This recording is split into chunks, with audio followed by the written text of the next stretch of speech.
जांख्रिथाय थान्दै महेश्वर बसुमतारीनि 24थि थैनाय सान फालिदों आरो दिनै दुलाराय बर' फरायसा आफादनि बारग' गाहाय नेहाथारि जांख्रिथाय थान्दै महेश्वर बसुमतारीनि थैनाय सान इंराजिनि 2002 मायथाइनि दिनैनि सानावनो एबसुनि बारग' गाहाय नेहाथारि जांख्रिथाय थान्दै महेश्वर बसुमतारीया रुंसारि जादोंमोन।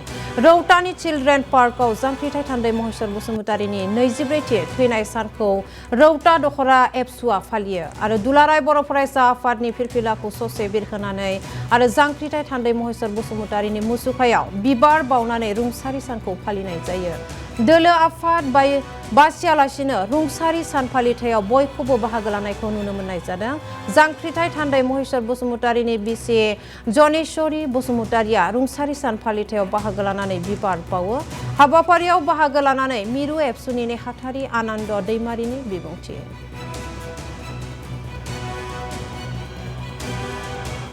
दिनै रौता नैबे हातिगर बेयावहाय दुलाराय बर' फरायसा आफादनि मोनसे समनि गाहाय नेहाथारि जांख्रिथाय थान्दै महेश्वर बसुमतारी बिथांनि रुंसारि सानखौ रौता दखरा दुलाराय बर' फरायसा आफादनि बानजायनायाव उदालगुरि जिल्ला दुलाराय बर' फरायसा आफादनि नुजाथिनाय आरो रौता ओनसोलनि गुबुन गुबुन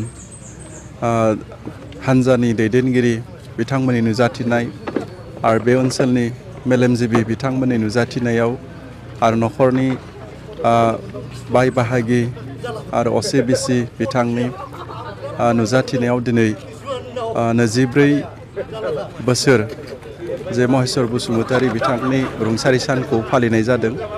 बेयाव आङो दुलाराय बर' फरायसा आफादनि सासे मावथि हिसाबै बाहागो लाफैनो मोननानै बिबार बावनो मोननानै गावखौनो धन्य मोनदों।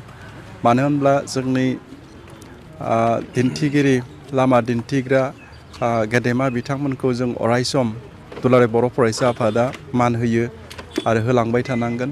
बिथांमोननि आदर्श बिथांमोननि जे फिल'सफि बिथांमोननि जे मावना गालांनाय बे मावलांनाय गुनखौ लामाखौ जों अरायसम बर' माहारिखौ गेरेमसा हारि